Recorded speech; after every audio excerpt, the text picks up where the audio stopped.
Eternamente es infinito y excelso porque es Dios, por voluntad personal se humilló a sí mismo. Y se humilló a sí mismo con un propósito: venir al encuentro del hombre y hacer posible la redención mediante la entrega personal de su vida. Se habla a menudo de libertad y se dice que somos libres. Ser libre en el concepto bíblico no es hacer lo que tú quieres, sino hacer lo que debes. De manera que el gran ejemplo de libertad, el supremo ejemplo de libertad es Cristo, el cual, siendo en forma de Dios, no estimó, no se agarró a su condición, sino que voluntariamente, en un acto de absoluta libertad, hizo lo que conforme a su propósito tenía y debía hacer: venir al encuentro de los hombres y morir por los hombres en una cruz. Eso es libertad. La libertad tiene que ver siempre con favorecer a otro. La libertad nunca exige derechos. La libertad nunca se coloca por encima de nadie. Un hombre libre es un hombre que se entrega. Cuando pasamos del estado de humillación, en donde Cristo muere en la cruz, veremos eso dentro de un momento también en los sufrimientos redentores del Señor, pasamos a la posición o al estado de exaltación, de la humillación a la exaltación. El pasaje clave de ese estado, que describe ese estado, es también Filipenses capítulo 2, versículos 9 al 11, en donde el apóstol Pablo dice que después de haber muerto recibió el nombre que es sobre todo nombre, para que en el nombre de Jesús se doble toda rodilla de los que están en el cielo y en la tierra y debajo de la tierra, y toda lengua confiese que Jesús es el Señor, para la gloria del Padre. Ahora dice el apóstol Pablo que de su humillación fue exaltado hasta lo sumo. Por tanto, Cristo retorna, digamos así, al lugar que le corresponde por su deidad. Pero juntamente con la persona divina del Hijo de Dios, que nunca dejó el cielo por cuanto es infinito y está presente en el cielo y en la tierra, el glorificado Señor Jesús, la humanidad de la segunda persona de la deidad, entra en la majestad de las alturas para ser el hombre encumbrado hasta lo sumo. Indudablemente no podemos separar la humanidad de la deidad en la persona de Cristo, ¿verdad? Las dos forman parte esencial de su persona divina, una naturaleza divina y una naturaleza humana. Pero ese hombre, Jesús de Nazaret, es nuestro ejemplo para que nosotros sepamos cómo vamos a ser cuando el Señor nos reciba, nos recoja y seamos transformados a su semejanza. La referencia más impresionante de la exaltación de Cristo está en la tierra. ¿Y sabéis cuál es? Una tumba vacía. Todos los grandes religiosos del mundo tienen un sepulcro entre los hombres. Los fundadores de las antiguas religiones tienen también un lugar donde murieron y donde están. Cristo el Señor, conocemos el lugar geográfico donde murió, Jerusalén, pero no hay una tumba que contenga nada de él, porque su cuerpo transformado a la semejanza de lo que será, o para imagen de lo que es el nuestro, lo que será el nuestro, está en la presencia del Señor. Juntamente con la ascensión a los cielos está la entronización, sentado a la diestra de la majestad en las alturas, recibiendo el lugar de honor. Indudablemente, hay un pasaje complicado en el libro de Apocalipsis, una promesa del Señor a su iglesia, que dice que aquel que venza, le daré que se siente conmigo, ¿en dónde?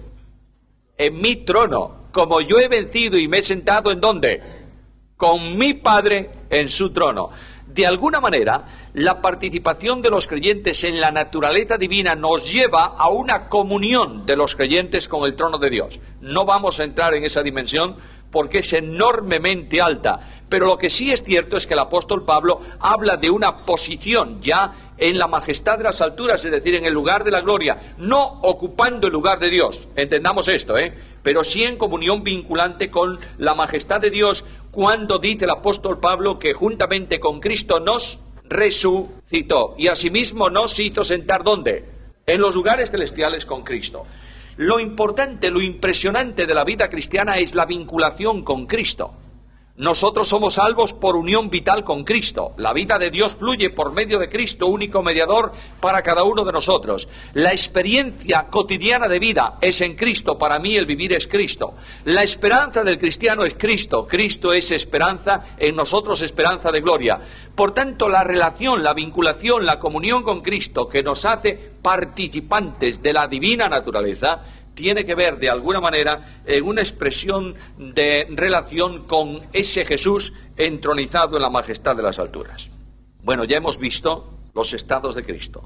El estado de humillación al que llegó y deja, y el estado de exaltación que nunca más abandonará.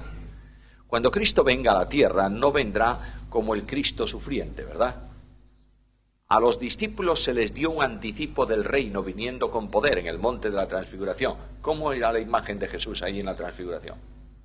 ¿Gloriosa o gloriosa? Lo único que conserva el cuerpo glorificado de Cristo son las señales de la cruz. Yo diría, para visión eterna de lo que ha sido el gran amor, el infinito amor de Dios. Necesitamos ver las manos clavadas de Jesús, y las heridas de Cristo, para estímulo en nuestra vida cristiana. Pongo un ejemplo que vosotros conocéis muy bien, y es el primer paréntesis de la mañana. Hay dos discípulos de Jesús que suben de Jerusalén a Emaús. ¿Recordáis la historia? Posiblemente sea un matrimonio. A mí me encanta pensar que era un matrimonio, porque entre otras muchas cosas, las mujeres están muy vinculadas con el ministerio de Cristo y con la proclamación de eventos relacionados con Cristo. Es a una mujer que Cristo le ordena ir a los apóstoles y decirles que el Señor había resucitado. Luego las mujeres están muy vinculadas y es una enorme bendición pensar y reflexionar en esto. Bueno, dejemos el tema ahí. Pero lo que sí es interesante es que aquel que para mí es un matrimonio van dialogando camino de Emaús, ¿verdad? ¿Y cómo hacen? ¿Cuál es el objeto de la conversación de ellos? Los acontecimientos. ¿Y qué dice Lucas? Discutían y estaban tristes. Cuando tu corazón se llena con acontecimientos externos, discutes y estás triste. ¿Aquellos conocían a Jesús o no? ¿Los conocían o no lo conocían? Hombre, mucho. Claro que lo conocían. Pero tenían una imagen distorsionada de quién era Jesús. Cuando Cristo se acerca, le dice, vamos a ver, ¿cuál es el problema que tenéis? ¿Por qué estáis peleándose en el camino? ¿Por qué? Bueno, ¿es que tú no sabes lo que pasó en Jerusalén? No, ¿qué pasó? Pues resulta que aquel Jesús que nosotros seguíamos, que creíamos que era un gran ¿qué? Profeta. Ya no era el Hijo de Dios, era un profeta.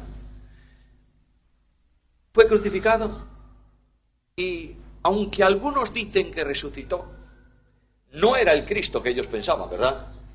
El Cristo en que ellos pensaban era el Cristo victorioso que iba a dar el reino a Israel. Esa era la imagen que tenían de Cristo. Como el Cristo real no coincidía con su imagen, peleaban, estaban tristes, desconocían a Jesús. Habían estado mucho con él, pero lo desconocían. Y cuando Cristo comienza a abrir la Biblia y a llevarlos desde el principio, a lo largo de la Escritura, sobre el sufrimiento del Mesías, el corazón de ellos comenzó a calentarse. Y llegaron a la casa. Y ya aquel peregrino es tan atractivo para ellos. Mirad, ellos no conocían a Jesús porque dice el texto bíblico que se les apareció de otra manera, en otro aspecto. Es que el cuerpo de resurrección de Cristo no es el cuerpo físico que Jesús de Nazaret tuvo durante su ministerio, es el cuerpo transformado, ¿verdad? Y hay unas distintas manifestaciones visibles de lo que es el Señor. Es el Señor, pero de otra manera. Y cuando ellos sienten fluir en el corazón el calor de la Biblia, oran al Señor, porque aquello es una oración. No te vayas, quédate con nosotros. Ya comienza la recuperación de ellos, comienza la recuperación de aquellos creyentes mediante un encuentro desprejuiciado de la Biblia. Tengo que aprender esto para mí permanentemente, ¿sabes? La Biblia no se interpreta conforme a lo que yo quiero que la Biblia diga, sino lo que ella dice, que es muy diferente. Y tenemos que ir a la Biblia sin la distorsión de la tradición histórica que aquellos tenían. Nosotros tenemos muchísima tradición que condiciona la interpretación de la Biblia. Tenemos que ir a la Biblia sin tradición, sin prejuicios. Segundo elemento de recuperación de aquellos, la oración. Quédate con nosotros. Lo único que te necesitamos es a ti, Señor. Creo que la Iglesia no está orando así, ¿verdad? Creo que yo no estoy orando así. La Iglesia primitiva tenía un terreno de victoria impresionante porque ellos decían, Señor, no es nuestra obra lo que queremos, es la tuya. Lo único que te pedimos es que el enemigo no sea capaz de taparnos la boca, que prediquemos el Evangelio con denuedo, pero la obra es tuya. ¿Qué quieres que hagamos, Señor? Mirad, hermanos míos, a lo largo de los últimos 40 años en España y en el mundo las asambleas han estado proponiendo a Dios que apruebe su obra, no la suya, no la de Dios. Y hemos estado pidiendo al Señor que mantenga nuestros principios. Y mire una cosa de esta, ¿sabéis qué es lo que tiene que hacer la Iglesia de una vez por todas? Cambiar de oración y venir sinceramente delante del Señor y decir, Señor, ¿qué quieres que hagamos? ¿Qué quieres? Pero pedir eso significa estar dispuestos a que Dios tome el mando, ¿o no? Y que Dios cambie cosas. ¿Estamos dispuestos a eso? Aquellos pidieron al Señor, Señor, quédate con nosotros. Y comienza la cena. Y el Señor se levanta y parte el pan. Y dice el texto bíblico que entonces fueron abiertos sus ojos y le reconocieron. ¿En qué? Durante todo el camino, aquellos hombres aquel matrimonio estuvo mirando el rostro de Jesús. Cuando Él se levantó y estiró las manos para partir el pan, ¿qué fue lo que vieron ellos? Las señales. Es el Señor.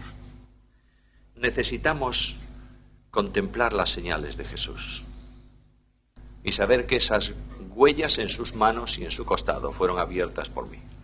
Y tenemos que sentir de una vez por todas la expresión de Pablo en Gálatas 2:20, el Señor me amó a mí y se entregó a sí mismo por mí. Y cuando aquellos descubrieron a Jesús, ¿qué ocurrió? Se levantaron corriendo de la mesa, regresaron a Jerusalén discutiendo. Ya no discutía. Había un tremendo gozo en su corazón. Y vienen al encuentro de los discípulos con un mensaje positivo. Ya no era la tragedia, no murió, ya no sé qué. No. Era un mensaje positivo. El Señor vive. Y era un mensaje de comunión con sus hermanos. Queridos míos, Cristo es el gran desconocido de la vida de los cristianos y de la vida de la Iglesia. El Señor está presente aquí. El Señor está presente aquí. No es una realidad vivencial en la Iglesia de Jesucristo. ¿Es así? Es así. Yo sueño con una generación joven que abra la puerta de la Iglesia al viento del Espíritu y permita que el Espíritu de Dios sople en la Iglesia y saque para fuera definitivamente el polvo de la historia y de la tradición. Y comience a brillar dentro de la Iglesia despojada del sistema la gloria de Jesús para nuestra bendición. ¿Creéis que lo necesitamos o no? Este Cristo admirable de la Biblia tiene varias posiciones. Yo voy a saltarme esas posiciones, si no, no terminamos hoy. La posición antecedente, la posición humana, la posición mortal, en fin, todo eso más o menos lo hemos visto por encima, de modo que pasamos a la filiación de Jesucristo. Jesucristo se llama a sí mismo Hijo del Hombre, habitualmente es el título que se da, pero la Biblia llama a Jesucristo también el Hijo de Dios. Este Hijo de Dios expresa la filiación que existe entre Jesús de Nazaret, el hombre, y el seno trinitario, ya que Jesús de Nazaret, el hombre, es la naturaleza humana del Verbo eterno de Dios. El ser hijo de Dios, hijo del Padre, significa una posición de la segunda persona divina dentro del seno trinitario. La segunda persona no tiene origen. ¿Está claro? ¿Por qué? Porque es eterna. Es decir, no tiene principio. Cuando hablamos de generación en el seno de las personas divinas, estamos diciendo, expresando, que la primera persona comunica la vida a las otras dos, no por origen, sino simplemente por relación o por comunicación. Cuando hablamos de que la primera persona se relaciona con la segunda de padre a hijo, estamos hablando de una relación entre las personas divinas. ¿Está claro? Ahora, ese calificativo de hijo significa que eternamente existe como existe también el Padre, por una razón, por un principio de lógica, ya no solo de Biblia. Un padre tiene como padre la misma edad que su primer hijo. Un padre, como padre, tiene la misma edad de padre que su primer hijo de vida. Porque antes no hubo padre, antes no era padre. Luego, ¿cuántos años tengo yo de padre? Bueno, que no me oiga mi mujer. Los mismos años que mi hija mayor. No más, ni uno más. Si el Padre es Padre eterno, ¿qué significa? Que ha tenido un Hijo eterno. Sin principio. Ya no necesitamos investigar nada más. Simplemente la lógica nos lo dice así. Ahora, Jesucristo el Señor se llama también Hijo del Hombre y tiene que ver con una vinculación con la humanidad. Notad que el evangelista Lucas está vinculando a Cristo con nuestro primer padre, que se llamaba Adán. Hijo de Adán. De manera que viene la relación la vinculación con la humanidad, viene para Cristo exactamente igual que para nosotros. El origen de la humanidad es un origen común. Otro paréntesis aquí, por favor. Cuando Dios creó al hombre, en el capítulo 1 de Génesis, dice que creó a un hombre, se llamaba Adán, y varón y hembra los creó. No en el varón había los dos sexos, No sé si me estáis siguiendo, entendiendo.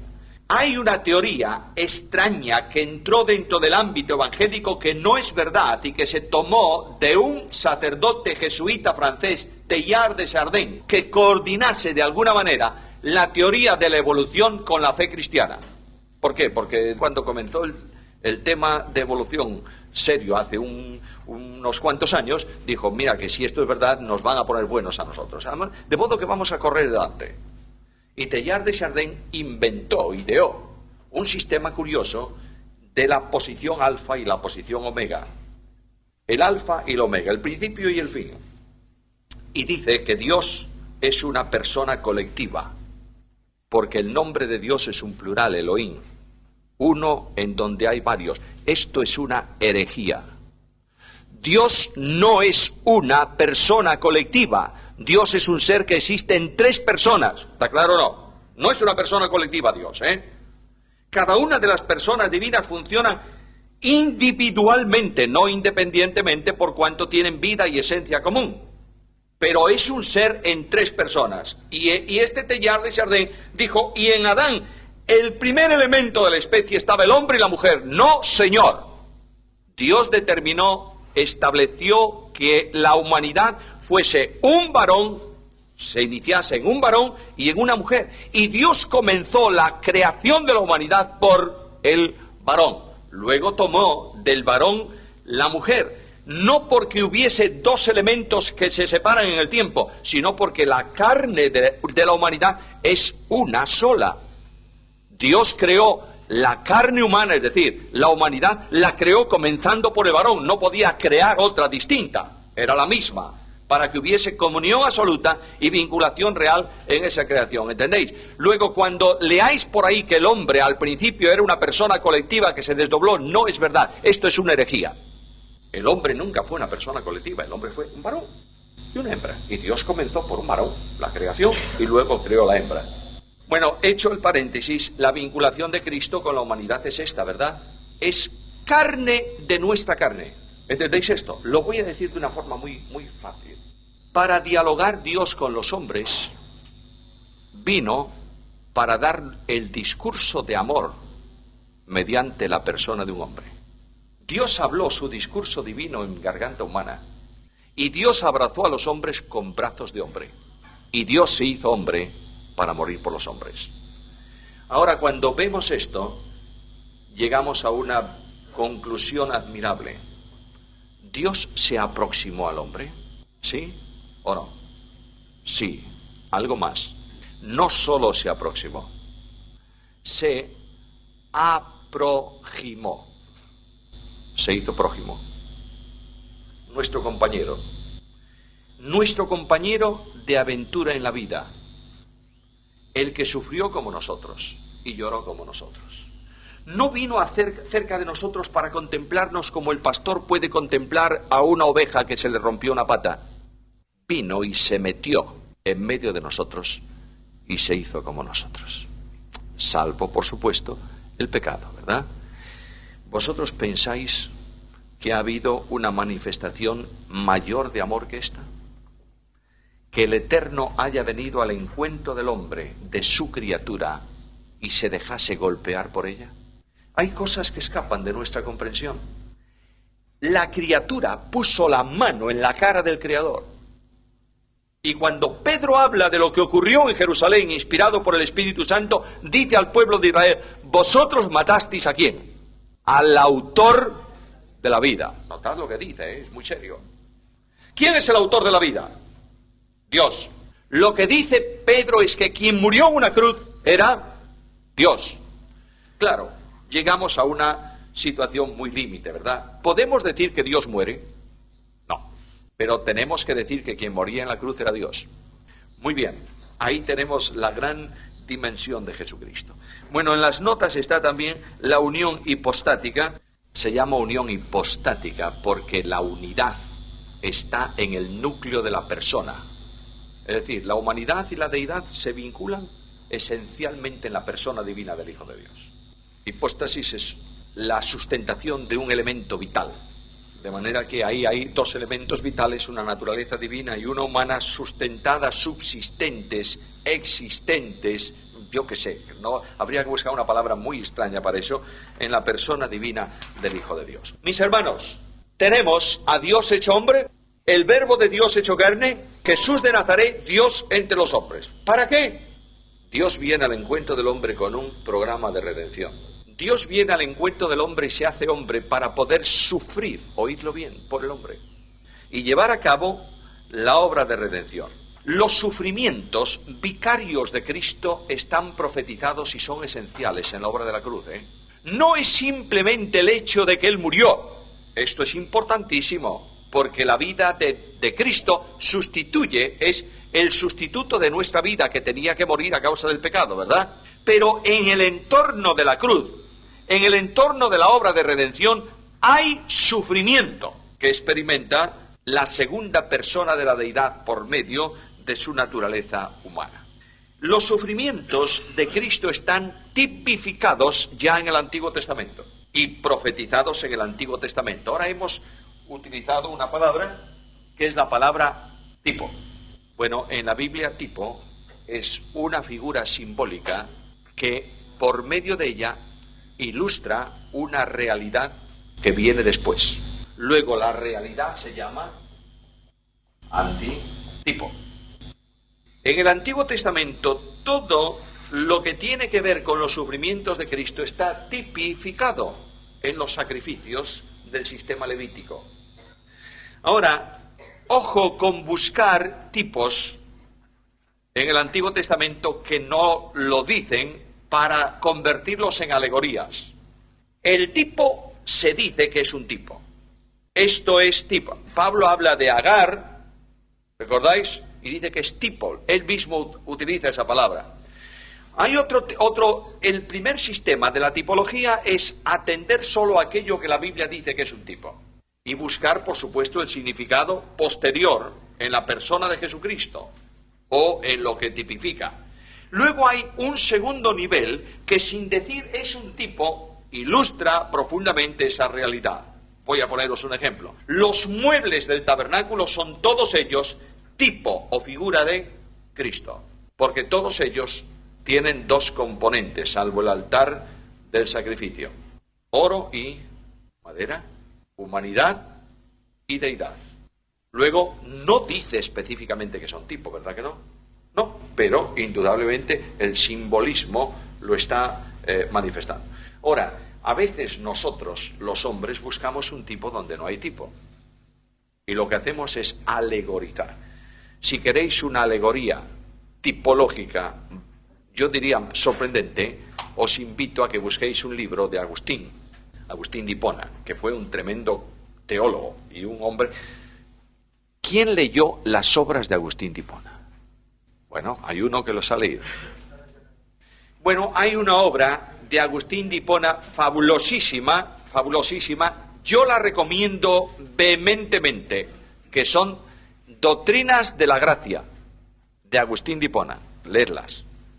Hay, en cambio, otro libro que es interesante, pero que abre para Agustín la puerta de la alegoría, y es un libro que se llama Civitas Dei, la ciudad de Dios. Y ahí él alegoriza como la Iglesia, la gran ciudad de Dios, y llega a una conclusión en ella, entre otras cosas, que el reino será la irrupción de la Iglesia en la tierra. Cuando toda la tierra sea Iglesia, tenemos el reino, ya la hemos liado. Ahora, lo que sí es verdad es que Agustín llegó a alegorismos terribles. De manera que cuando comenta la parábola del buen samaritano, habla de los 2 denarios como Antiguo y Nuevo Testamento, habla del posadero como Pablo, yo no sé por qué causa pone a Pablo de posadero, no lo sé, y alegoriza toda esa parábola para darle un significado. Eso es peligrosísimo, ¿sabéis? Porque la alegoría solo puede ser interpretada por el alegorista. Es decir, la alegoría no se basa en la Biblia, se basa en lo que el alegorista dice. Ahora, dentro de la tipología, y volvemos al tipo de Cristo, hay tipos respaldados por el Antiguo Testamento y podríamos verlo ya en los ejemplos premosaicos. Es decir, no solo los sufrimientos de Cristo están anunciados en los sacrificios mosaicos, sino premosaicos. Génesis 4:4, una primera gran referencia tipológica a la obra de Cristo. Busquemos, por favor, vamos a leer algunos textos esta mañana. Quien los tenga lo lee rápidamente. Génesis 4:4. Abel trae un sacrificio de una de sus ovejas. Y dice el texto bíblico que vio con agrado Dios el sacrificio de Abel. Por ese sacrificio nosotros sabemos que en base, no que el sacrificio tenga méritos sustitutorios, en base a lo que significa ese sacrificio, Abel fue justificado o declarado justo delante de Dios. Hebreos 11:4, por favor. De manera que él trajo un sacrificio más excelente que el de Caín, y por medio de la fe que Abel puso no en el sacrificio en sí, en el sacrificio físico, sino en lo que simbolizaba, fue declarado ¿qué? Justo. Porque la justificación se obtiene solamente por medio de la fe. Justificados pues por la fe, tenemos paz para con Dios. Toda la salvación siempre es por gracia. Nadie se salva por la fe, sino por la gracia. Pero la fe es el instrumento para llegar a la obtención de la salvación. ¿Está claro? De manera que la fe con que Abel trajo ese sacrificio, y más adelante en el capítulo 9 de Hebreos, versículo 22, habla de derramamiento de sangre, sufrimiento y muerte, por medio de la vida simbolizada de un inocente, Abel recibió justificación. ¿Está claro? La diferencia no es que Dios haya rechazado el sacrificio de Caín porque no era un animal, ¿eh? Tened cuidado con esto. En el Antiguo Testamento hay sacrificios vegetales. La ofrenda, la oblación, 1000 cosas. Vegetales de harina. Dios los acepta como sacrificio. El hecho de que Dios no aceptó lo que trajo Caín es que Dios miró a Caín y miró a Abel. Lo que ellos estaban haciendo salía de un corazón, de una posición de corazón. El corazón de Abel en sintonía con Dios, en dependencia de Dios. El corazón de Caín no en sintonía con Dios. Abel, un hombre que viene con fe.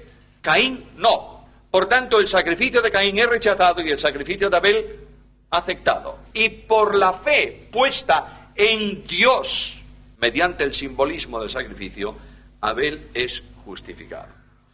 Génesis capítulo 8, versículos 20 al 22. Noé levanta un altar. No se habló de altar antes. Levanta un altar y ahí hay un doble simbolismo. No solo hay un animal que muere, sino hay un altar en donde Dios viene al encuentro del hombre y el hombre ofrece algo que no es suyo. ¿Entendéis esto? El altar de la cruz. En el altar de la cruz el hombre no tiene parte ninguna, ¿o tiene parte? Ninguna. ¿Quién ofrece a su hijo? Bueno, ya lo he dicho, el Padre. Jesús fue entregado. ¿Quién lo entregó?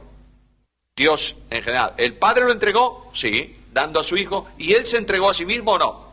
Claro. ¿Y el Espíritu Santo sustentó el sacrificio?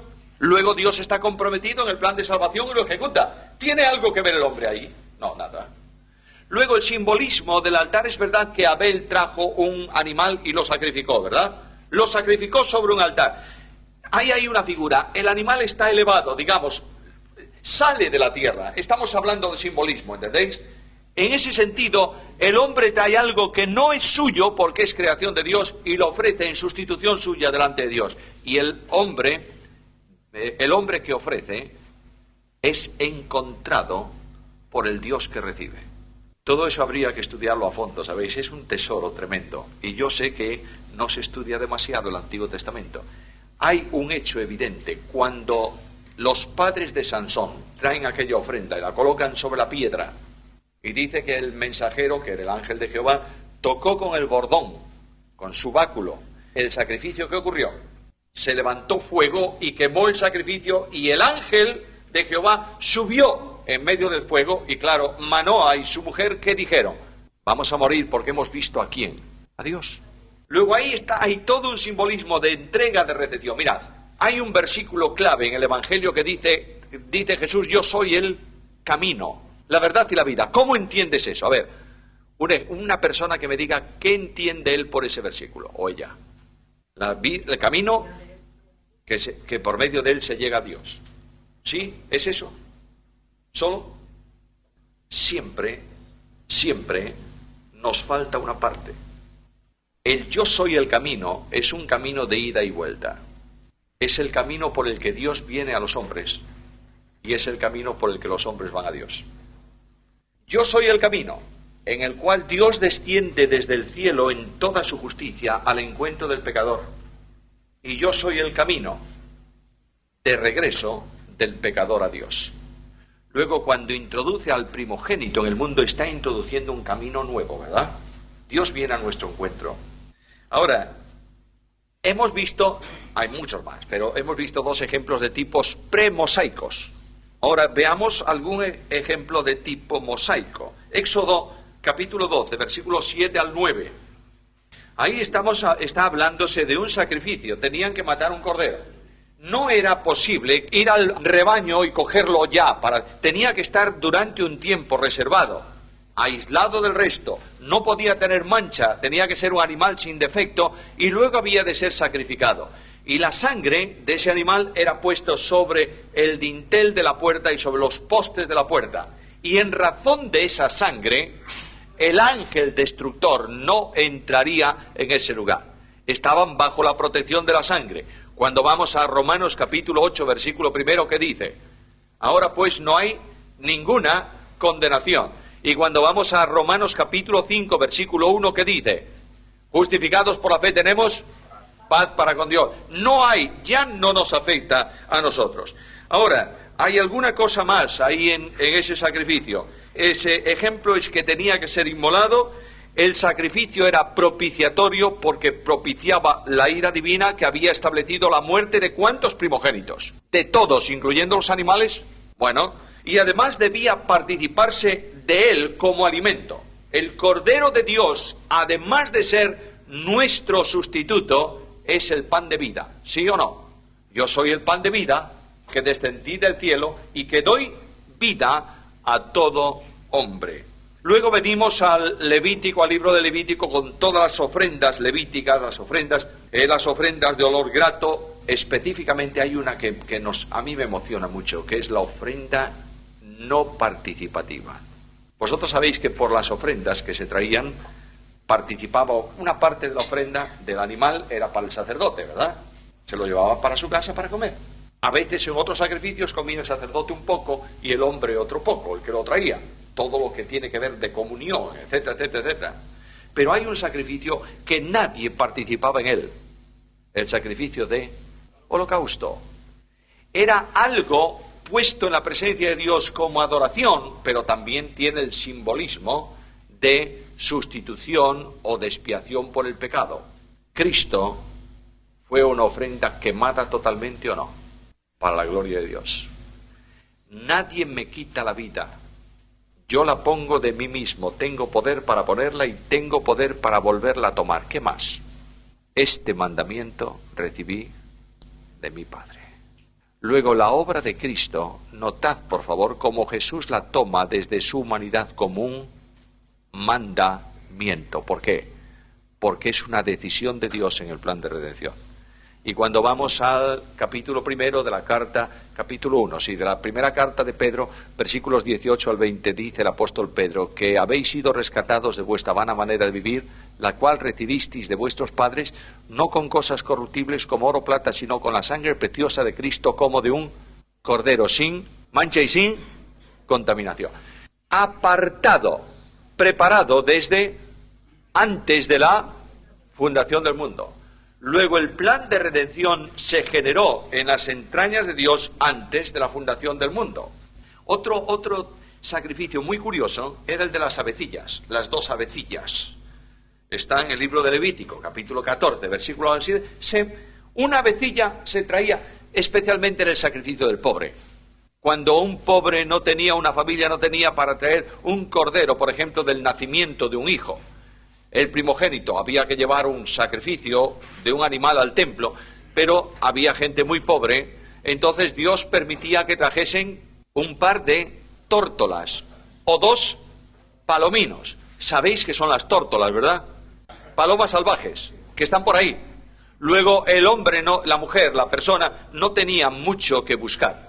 Se iba, en aquel tiempo que no había tanta contaminación y tanto depredador, podía encontrarse rápidamente un par de tórtolas. Las llevaba al templo. Una avecilla era degollada y la sangre puesta en una jofaina. Y la otra avecilla se empapaba en la sangre y se soltaba. Todo el simbolismo de la muerte y la resurrección de Cristo. Da su vida, pero resucita. Y Pablo dice que resucita, Romanos capítulo 5, versículo 21, el cual fue entregado por nuestras transgresiones y resucitado para nuestra justificación. Si Cristo no hubiera resucitado, no había justificación, porque no estaba el elemento vital que comunica la vida nueva por la fe. Si no estaba Cristo resucitado, no hay mediador entre Dios y los hombres. Jesucristo, hombre. Solamente la mediación para los hombres por medio de un hombre. Voy a citar uno más, solo, porque la vaca alazana y todo eso lo vamos a dejar. Todo eso es un tremendo tesoro, pero un solo ejemplo más. El día de la expiación, el Yom Kippur, el día en que los árabes quisieron arrasar a Israel. Un ejército de 200 millones de seres, no son 200 millones de ejércitos, pero vamos, la población, contra un país así de pequeño, ya me contarás. Pero es que encima de ellos, encima de Israel, hay una mano que está protegiendo un pueblo. Porque es necesario que esté. No por otra razón. Porque el soberano quiere que esté. Aunque no todos esos van a ser salvos, La mitad de esos son ateos y otra tercera parte chiflados y un tercio creen. Bueno, yo no sé si son un tercio, ¿no? Pero vamos, tampoco me tiene mucha importancia. Sé que tiene un remanente fiel Dios en ese pueblo permanentemente. El ceremonial del sacrificio era muy curioso. Primeramente, ese era el día solemnísimo, en donde la intervención principal del día no estaba a cargo de los sacerdotes, sino del sumo sacerdote. Y el sumo sacerdote participaba, vinculaba por una acción al pueblo de Israel con el sacrificio expiatorio. Ponía sus manos sobre la cabeza del animal y se identificaba con él. De alguna manera estaba diciendo: este animal inocente lleva sobre sí el pecado del pueblo. Y mediante ese sacrificio se untaban, se ponía la sangre en algunos lugares del tabernáculo, se esparcía simbólicamente sobre el pueblo y finalmente una parte de la sangre del sacrificio entraba al santuario y atravesaba el sumo sacerdote el lugar santo y entraba una sola vez en el año al lugar santísimo. Y sobre el arca, en el propiciatorio, en la plancha de oro, lo veremos, extendía la sangre que llevaba del sacrificio de la expiación. De alguna forma, los querubines estaban con su rostro mirando la plancha del propiciatorio. Los querubines son los custodios de la santidad de Dios. Nadie puede acceder a la presencia de Dios que no sea santo, ¿verdad? De manera que cuando el hombre pecó, ¿qué fue lo que Dios colocó entre el árbol de la vida y el hombre pecador? Una espada que se revolvía y además querubines. Luego los querubines miraban la espada y estaban atentos a que nadie accediera a la vida, porque nadie era digno. La paga del pecado era muerte. Ahora esos querubines están mirando el propiciatorio.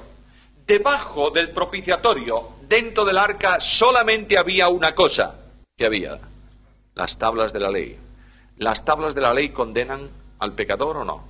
Sí, pero esos custodios de la santidad de Dios miraban las tablas, simbolismo, a través de la sangre. Por eso aquel pobrecito pecador y aquel arrogante fariseo oraban en el templo. El fariseo no necesitaba de propiciación. ¿Por qué? No soy como los otros. No sé cómo no te da asco este pobre publicano. Mira, ni como este. ¿Y el publicano cómo oraba?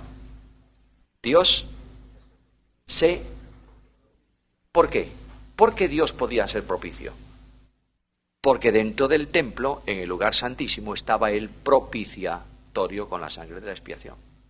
Señor, yo no merezco nada, pero tú puedes ser propicio a mí porque alguien ocupó mi lugar. Estamos hablando de algo simbólico, ¿verdad? Esto es la cuestión, mis queridos hermanos. Esta es la cuestión. Nosotros somos absolutamente imperfectos, indignos, miserables de estar en la presencia de Dios. No tenemos derecho, somos una ruina. ¿Somos o no? Somos. Pero yo me acerco al Señor con tremenda gratitud y digo, oh Señor, no solamente tengo derecho a entrar al trono de tu gracia, porque soy perfecto en Cristo Jesús. Dios ha hecho para mí la propiciación. Y ahora vengo al culto del domingo por la mañana. ¿Y cuántas veces se lee? Especialmente en algunas iglesias, yo creo que se lee excesivamente, perdonadme, esto es una reflexión mía. Ese pasaje de 1 Corintios debemos leerlo siempre como la instrucción de la cena del Señor. El Señor dijo, yo recibí del Señor lo que también os he enseñado, tal. Bien. Por tanto, pruébese cada uno a sí mismo y coma del pan y beba del vino, porque el que come y bebe indigna. Eso es un adjetivo, es un adverbio. No dice Pablo el que come indigno, porque somos todos indignos, sino que lo hace indignamente. Luego, mis queridos hermanos, comer indignamente es simplemente negarse a mantener comunión con los hermanos. Esa es la indignidad. Porque el pan que partimos, ¿qué representa? Que somos ¿lo dice Pablo ahí o no lo dice? Antes de venir a la cena del Señor, y siempre cada uno de nosotros debemos confesar. Ahora, ¿qué es confesar? Reconocer, muy bien, es reconocer, pero confesar es venir al Señor y decirle, Señor, ayer he hecho un acto malísimo. Y el Señor, ¿qué me dice? Sí, ya lo sé, hombre, yo te estaba viendo. Y además, sé también de otros que tú no te das cuenta. Confesar es decir lo mismo, es venir a la presencia del Señor y decir, Señor, tú dices que eso es malo, yo lo digo también. Por tanto, quiero vivir una vida separada de eso, es confesar. Porque la confesión de mencionar mis pecados es un acto de orgullo y arrogancia del hombre, delante de los otros, quiero decir. Conozco personas que hacen confesión pública. Se levantan en la iglesia y dicen, Señor, esta semana he robado al tal, no sé qué, esta semana hablé mal de mi hermano. Eso es el pavo real. Para que todos digan, mira qué hombre, cómo reconoce. No, Señor. Confesar es decir al Señor, me avergüenzo, Señor, en silencio en el alma, me avergüenzo, quiero ser distinto. Eso es confesión. ¿Entendéis? Nosotros, por medio del sacrificio expiatorio, somos perfectamente dignos. ¿Está claro? No por nosotros, sino porque estamos en Cristo. El Padre nos ve afectos en Él, amado, en Cristo. Mira, cuando venimos a cantar, a veces cantamos desastrosamente. Cuando venimos a nuestra reunión, el Padre del cielo no se goza con nosotros porque somos creyentes de las asambleas de hermanos. No. Ni hablar. Se goza simplemente por una razón, porque estamos ¿en quién? En Cristo. Y nos ve justos, santos, perfectos en el amado. ¿Está claro? Esto no justifica que nosotros no andemos dignamente, ¿Está claro o no está claro? Porque a veces decimos, bueno, como ya estamos perfectos, ¿qué más da? No. El que practica el pecado debe preguntarse si es salvo, Porque Juan lo dice con mucha claridad. Todo aquel que practica el pecado no le ha visto ni le ha conocido. ¡Ojo! El más pequeñito de los pecados que yo pueda hacer le costó la vida a Jesús. ¿Entendéis esto o no? Por tanto, ojo con esto. No es cualquier cosa, ¿no? La vida cristiana es una vida que Dios reclama santidad, porque somos sus hijos, ¿o no? Miembros de su casa y familia, en comunión con el santo de los santos. Por tanto, la vida cristiana exige santidad en todo, en todo. Que incluye la relación con nuestras mujeres también. Yo quiero respetar la conciencia de los hermanos. Pero no hay ninguna razón para que un creyente no participe siempre de la cena del Señor. Porque si hay algo que no marcha bien en tu vida, ¿qué tienes que hacer? ¿Y confesar o no? De modo que yo confieso y automáticamente ese problema que ha quedado resuelto con el Señor, ¿no es así?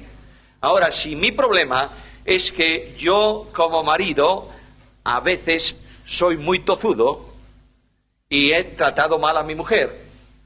No es cierto, ¿verdad, cariño? He tratado muy mal a mi mujer.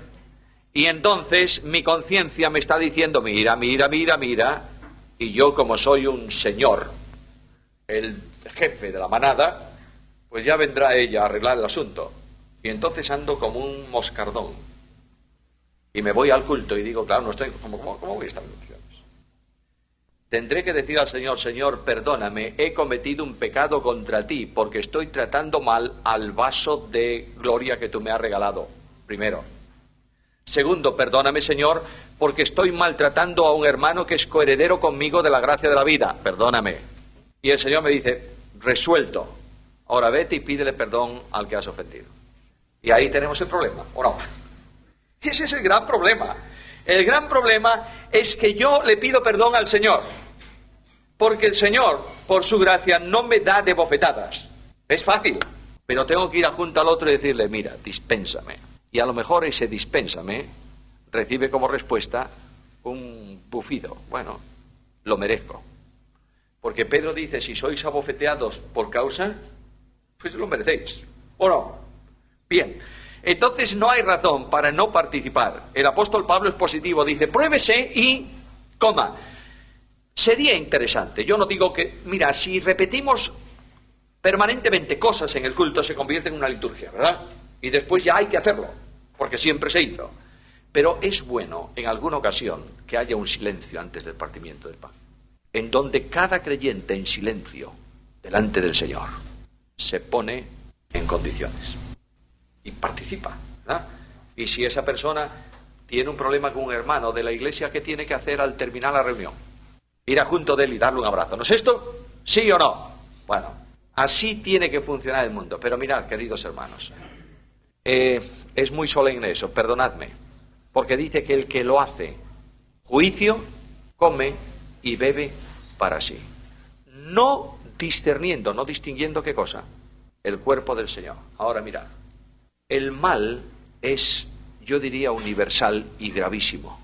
El Señor no bendice su iglesia porque corporativamente estamos participando de la cena del Señor indignamente. Porque no solamente es un asunto individual, ¿verdad? ¿Es un acto colectivo de iglesia o no?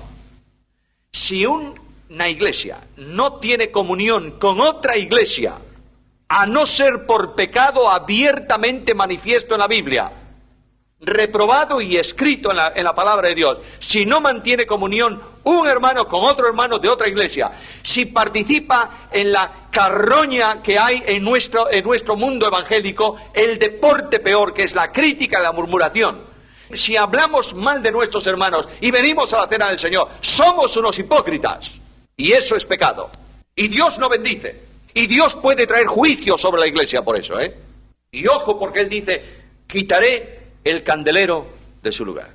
Ojo, ojo. Cuando un creyente no puede orar con otro creyente, es indigno de ser llamado creyente, Oídlo. Y cuando un creyente corta la comunión con otro por señales externas, es un necio. ¿Claro o no? ¿Sí o no? Bueno, esta es nuestra responsabilidad delante del Señor. Ahora, entramos en los sufrimientos del Salvador, y no nos va a dar tiempo, pero yo quiero pararme en esto. Cuando Cristo viene al encuentro de los hombres, viene como enviado para sufrir. ¿Por qué? Porque es presentado ¿de qué manera? Isaías 52:13. ¿Cómo se presenta proféticamente al Señor? En Isaías 52:13, ¿qué es? Se le llama mi siervo. Luego el siervo viene para servir, ¿no es esto? Ya en el hecho de servir entraña un sufrimiento. Hombre, a veces es cómodo el servicio, pero significa un sufrimiento en la propia personalidad del yo, porque tengo que rebajarme a otro, ¿no es esto? Ahí comienza el asunto, pero este siervo va a sufrir moralmente en su intimidad personal. Isaías 53:11, por favor.